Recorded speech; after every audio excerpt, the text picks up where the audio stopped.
Hello students, welcome to my channel Mohammad Aamir UGC JRF. मेरा नाम मोहम्मद आमिर है और मैंने जेआरएफ क्लियर किया दिसंबर 2024 वाले एग्ज़ाम में। और जैसा कि आप लोगों को पता है कि एनटीए ने डेट रिलीज कर दी है जो कि 21 जून है। और आज से जो है वो अप्रॉक्स 60 डेज़ बचे हुए हैं तैयारी करने के लिए। तो मेरी जो स्टडी थी वो अप्रॉक्स 60 डेज़ की, वो कुछ ऐसी थी, वो मैं डिस्क्राइब करने वाला हूँ आपके साथ। और मैंने जो 10 यूनिट्स थे पेपर 1 के, उनको मैंने अलग अलग कर दिया था। 8 यूनिट्स को अलग जो कि थियोरेटिकल्स थे, और बाकी आरसी और डीवाई जो है वो जो 2 यूनिट्स थे वो अलग, क्योंकि वो रेगुलर प्रैक्टिस करने वाली चीज़ थी। और जो 8 यूनिट थियोरेटिकल हैं जो इनको पढ़ने की ज़रूरत है, उसको मैंने फर्दर बाइफरकेट किया था। और वो टोटल बनकर आए थे 50 चैप्टर्स बनकर आए थे। तो उन 50 चैप्टर्स में आप लोग हर एक यूनिट का मैंने एक ये पाई चार्ट बनाया हुआ है, आप ये देख सकते हैं। मैथमेटिक्स में 10 यूनिट्स, मैथमेटिक्स एंड रीजनिंग में 10 चैप्टर्स, टीचिंग एप्टीट्यूड में 6 चैप्टर्स, रिसर्च एप्टीट्यूड में 6 चैप्टर, लॉजिकल रीजनिंग में 7 चैप्टर्स, कम्युनिकेशन में 4 चैप्टर्स, हायर एजुकेशन में 6 चैप्टर्स। तो ऐसे कर करके टोटल 50 चैप्टर्स बने थे और दिन भी बचे थे 60। तो मैंने उसको और फर्दर किया था कि 50 चैप्टर्स और 50 दिन, हर दिन एक चैप्टर में किया करता था। और हर अगले दिन मैं प्रीवियस जो चैप्टर पढ़ा होता था उसको 10 मिनट रिवाइज कर लिया करता था।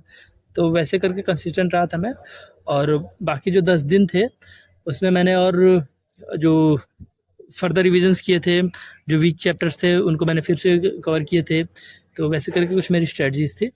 तो और ये मैंने एनटीए का सिलेबस निकाला हुआ है, टीचिंग एप्टीट्यूड से 6 चैप्टर्स, हर एक चैप्टर को, जैसे कि ये चैप्टर हो गया टीचिंग कॉन्सेप्ट ऑब्जेक्टिव्स। तो एक दिन पहले दिन डे 1 के दिन आप बैठे, मान लीजिए टीचिंग आप स्टार्ट करें, आपको जो यूनिट आसान लगे या जो आपको कन्वीनियंट के हिसाब से सही लगे उससे आप स्टार्ट कर सकते हैं। वैसे तो टीचिंग एप्टीट्यूड मैंने पढ़ा दिया तो आप ऐसे ही स्टार्ट कर सकते हैं। तो पहला जो दिन था उस दिन आप स्टार्ट करेंगे टीचिंग कॉन्सेप्ट ऑब्जेक्टिव इस चैप्टर से, ठीक है। और ये चैप्टर आपने पूरा कवर कर लिया और ये चैप्टर कवर करके छोड़ दिया आपने। और नेक्स्ट डे जब हुआ तो 5 मिनट या 10 मिनट इसको रिवाइज कर लिया और फिर नेक्स्ट आया लर्नर्स कैरेक्टरिस्टिक्स पे। और उसके अलावा डेली एक डीआई और एक आरसी को प्रैक्टिस कर लिया। तो पेपर 1 के लिए बस आप इतना ही कर सकते हैं डेली, ठीक है।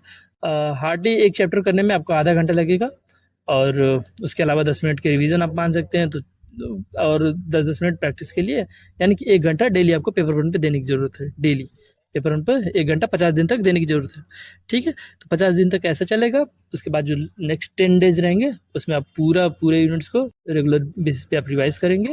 और जो वीक चैप्टर्स रहेंगे, जो चैप्टर ज़्यादा समझ में नहीं आ रहेंगे, उनको आप लोग कवर करेंगे, ठीक है। तो कुछ ऐसी स्ट्रेटजी थी, उसको आप लोग फॉलो करिए। और पेपर 2 के लिए भी आप लोग सेम कुछ ऐसे ही बाइफरकेट करके एक अपनी खुद की स्ट्रेटजी बना सकते हैं।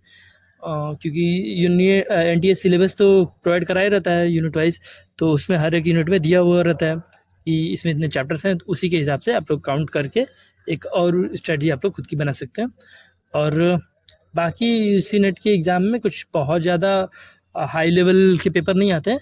हालांकि आपको 50 से जो चैप्टर्स हैं वो सबको कवर करने की जरूरत है, क्योंकि क्वेश्चन जो होते हैं ज़्यादा मुश्किल नहीं होते हैं।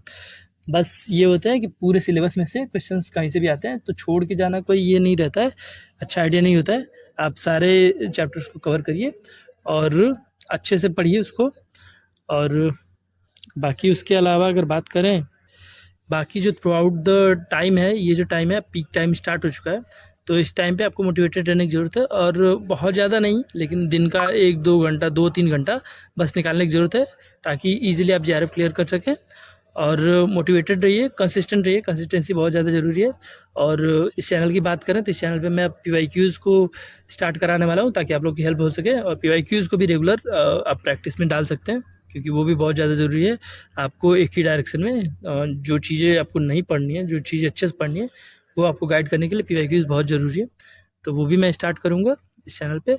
और मैं शॉर्ट्स के थ्रू सोच रहा हूँ कि आप लोगों के लिए रेगुलर टास्क को, कि पेपर 1 के लिए ये टास्क है आज का, वो मैं डाला करूँ regular through out the time, जितना टाइम बचा हुआ है पेपर के लिए। और वो अगर आपको करना है तो आप उससे भी फॉलो कर सकते हैं।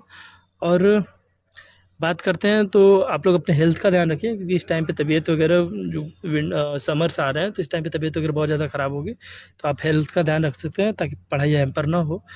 और थ्रू आउट द टाइम आप मोटिवेटेड रहिए, ईजिली आप लोग कर लेंगे जेआरएफ क्लियर। बहुत ज़्यादा पढ़ने की ज़रूरत नहीं है, कंपटीशन है लेकिन बहुत ज़्यादा नहीं।